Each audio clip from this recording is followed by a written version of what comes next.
this material world and go to the spiritual world, where everything is eternal, blissful, full of knowledge,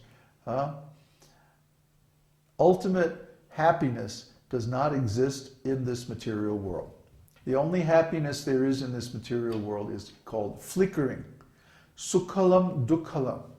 It means flickering happiness mixed with pain. Yeah, sukha dukkha. And this material world is called sukhalam dukkhalam, a place of mixed suffering and enjoyment. So you may get a little enjoyment, yes. But then, when it's over, oh, here comes the pain. Look out. And that's karma. Karma means there's always a payback. For every action, there is an equal and opposite reaction. So if we experience so-called pleasure in this material world, then as a result of that activity, we have to experience pain. That's just the way it is. So if we observe our life, we'll see that all the so-called enjoyment that we've had hasn't made us happy, hasn't made us satisfied. And not only that, it's flickering, which means as soon as we just get into it, then it's over. It's finished. And then we have to wait until our karma comes around again to a time of enjoyment. But when we're enjoying, we think, yes, this is really life. This is the way it should always be. And then it's over. Finished. Sorry, cut. Next scene. So you have to go through life like this, constantly being kicked by the laws of material nature. It's not very nice. It's not really it's not our real life. Our real life is in the spiritual world, where enjoyment goes on eternally. The spiritual world is like one big festival. You know, like the chanting we were doing, getting really high on it. That goes on eternally in the spiritual world. It just gets better and better. There's never any end, because everything in the spiritual world is eternal. Like Krishna says in Bhagavad Gita 2:16, that which really exists is eternal, and that which is temporary, it doesn't really exist. It's more or less of an illusion. We don't say that the material world is false. The material world is real. You know, just try banging your head against a wall a few times and you'll find out it's definitely real. But its reality is relative. In other words, it's based on the existence of the spiritual world. It doesn't exist independently. And nothing in this world exists eternally. Everything in the material world has a beginning and an end. So we should not put our faith in things that have a beginning and an end. That includes mundane religion, or material so-called spiritual processes like Hatha Yoga. I mean, they can give you nice bodily features and stuff like that, make you stronger, and it's good for health and all that thing, but it can't give you spiritual enlightenment. How's it possible? How can you get something spiritual out of something material? It's not possible. It's like trying to get milk out of an orange. No, you're going to get orange juice out of an orange.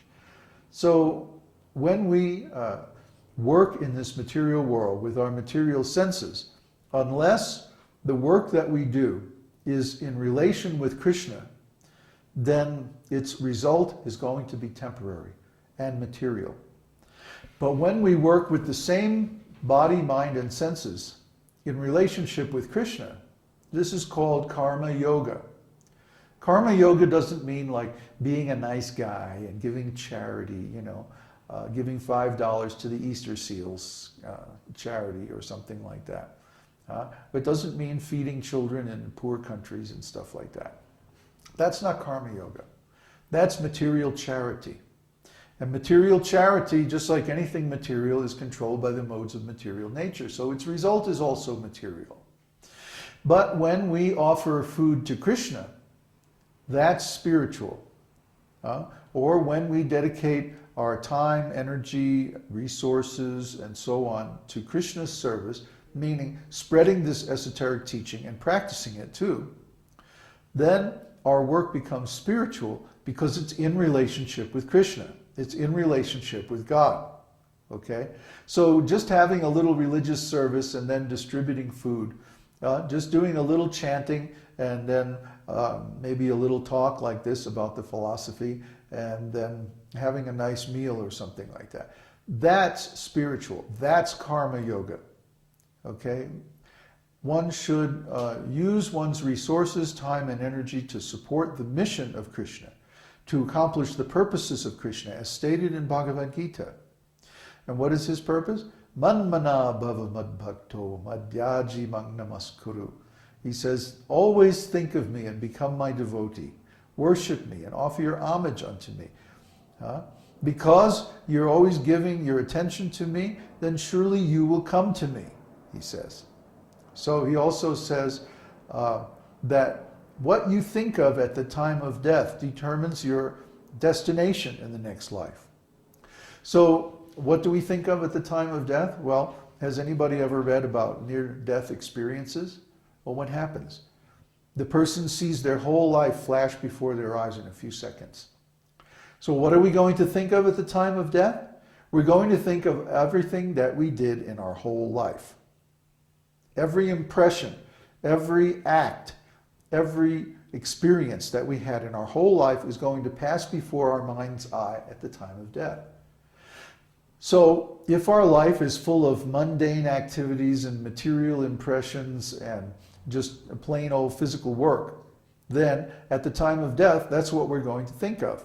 But if our life is full of chanting and studying the scriptures and doing service for the cause of Krishna in this world, then that's what we're going to think of at the time of death, and we're going to go to the spiritual world.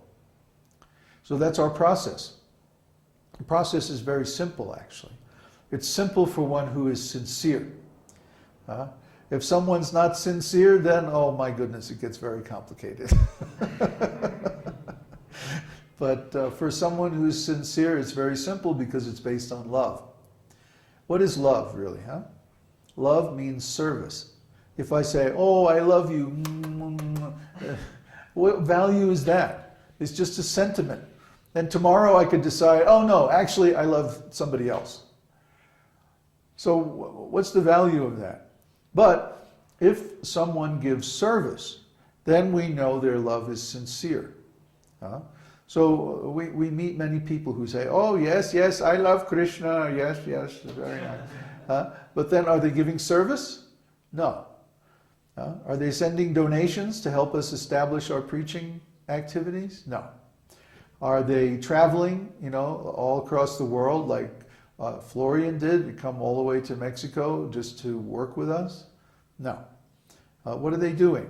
Oh, they're going out with their girlfriend, and they're going to the store, and they're watching television, and then maybe once a week or so they check in on the website just to see, what Babaji's up to.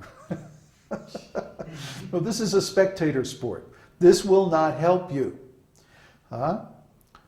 You have to be active. You have to engage your initiative. You have to engage your intelligence. Think about this teaching. Try to understand it. That's what it means to change your ontology from material to spiritual. How many times have we talked about that? Thousands. But what does it really mean? It means that we don't seek happiness in this material world. Instead, we seek our happiness in the spiritual world where real happiness is actually available. That way, we don't get frustrated by trying to do something that's impossible.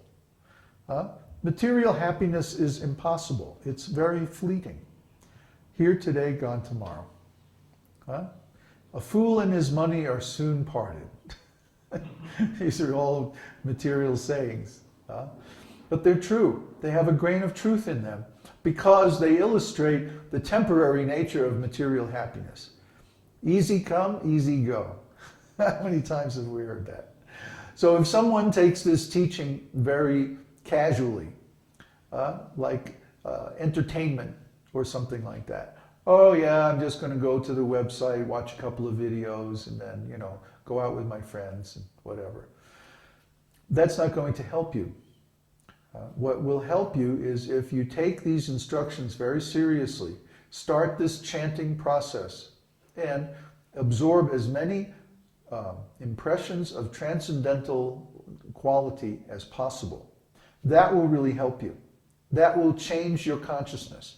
You should engage in the service of the Lord.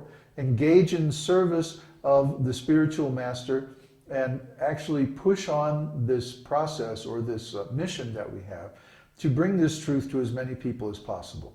I know it's not easy. Why do you think we've been struggling for so many years to establish this mission? Because it's not easy. You have to be approved by Krishna. That means you have to be really, really sincere. You have to really get it. Accept this teaching and implement it in your life by your own initiative. Not because I tell you to or it says so in some old dusty book. No, because when you actually do this process of devotional service, you can feel the spiritual happiness. That's why we can do this for so many years, keep chanting the same old mantra. It never gets old, actually. In material life, if you read the newspaper today, and then you pick up the same newspaper